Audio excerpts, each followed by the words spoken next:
Salut tout le monde, on se retrouve pour une nouvelle vidéo. Et aujourd'hui on va faire un thread. Alors c'est le truc du ça, je crois le clown ça 100%. Qu'il était un petit garçon, était un garçon maigre et brun, ce qui lui valait le surnom de Megroc.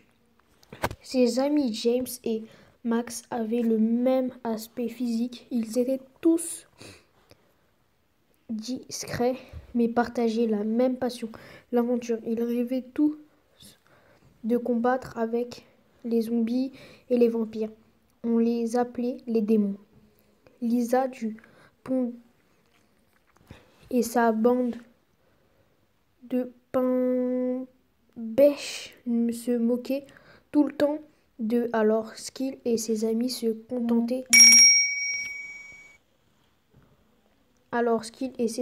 contentaient d'assurer les moqueries sans répondre. Lisa et les démons, comment vont vos idées? Génial!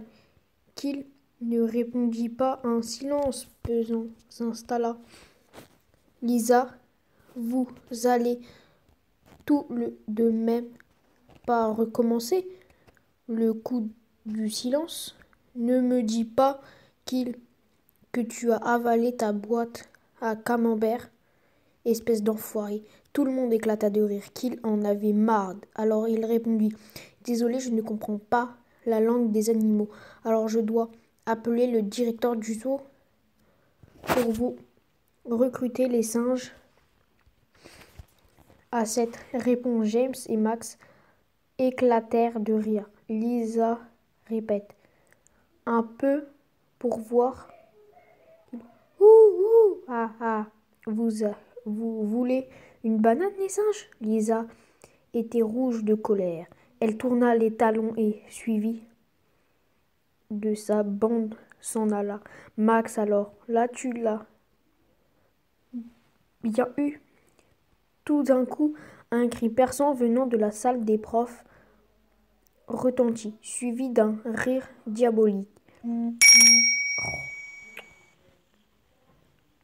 Pensez arriver sur le seuil de la... Attendez, je vais faire un truc, je reviens. Voilà, il devrait plus sonner. Alors, j'en étais où, du coup? 100%... Attends, je sais plus que j'en étais, du coup. Des profs retentit. L'entrouvrir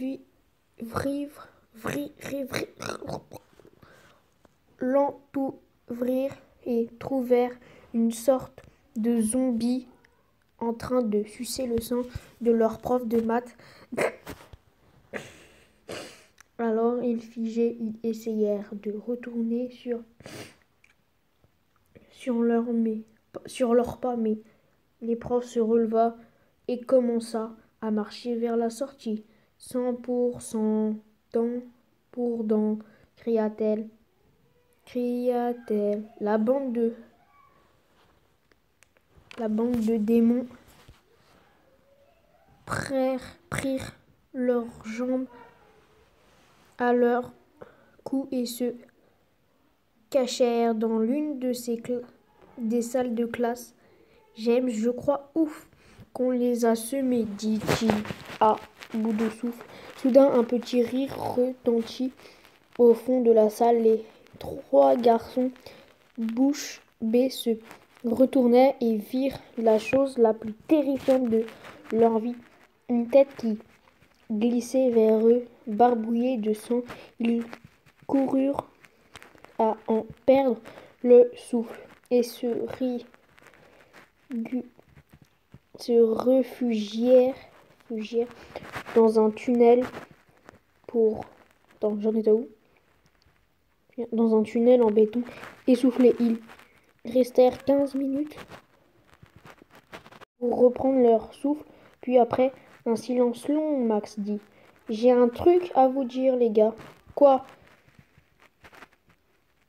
Quoi, dirent les deux autres ensemble. Planquez-vous, j'ai des gaz. Des gaz? James et Skill coururent loin de Max, mais malgré la distance, entendirent du brrr un peu fort à leur goût, puis Max cria.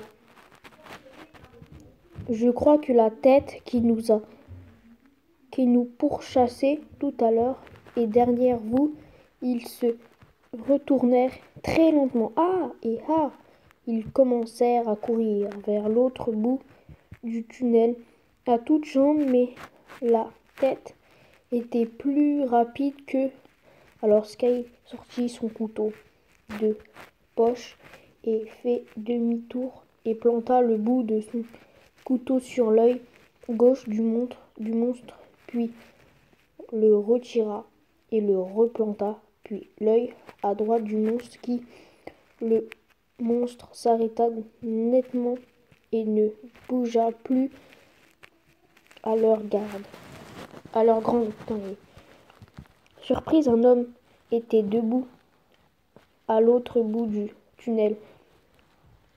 La tête penchée, il avait l'air mort, mais vivant. Alors l'homme commença à marcher vers les bras. Il cria « Aidez-moi ou vous allez mourir !» Salut tout le monde, j'espère que ce premier chapitre vous a plu. On s'en fout de ça.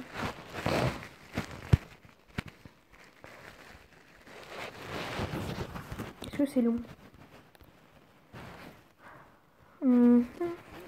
En fait, c'est le Kunsa, je crois. Tuer n'est pas tromper. À cette phrase, les garçons, effrayés, commencèrent à courir, mais l'homme était armé d'un sniper avec viseur, alors il pouvait faire feu sur eux à n'importe quel moment. Skill, qui était armé, lui aussi, il avait le devoir de protéger ses amis. Alors un bruit assourdissant ralentit. Les garçons se jetèrent à plat ventre pour ne pas être touchés. Alors Max et James se relevèrent, mais Sky resta allongé pour tendre. Attends, je chantais à vous parce que j'étais en train de regarder combien de temps ça faisait. Du coup, je me suis perdue. Pour tendre un piège à son ennemi. Alors celui-là, satisfait, il commença à courir vers Sky pour sucer son sang. Mais juste quand il pencha la tête de Sky, enfonça son couteau dans le cou de son agresseur, puis il se releva et courut pour rattraper ses amis. Arrivé à leur hauteur, il leur dit « C'est bon, je l'ai tué. Max, tu es sûr? Sky 100%. James, Dieu merci, ont été à 2 doigts de la mort avec... Dans la mort, dans une daou, je me suis parlé. Dieu merci,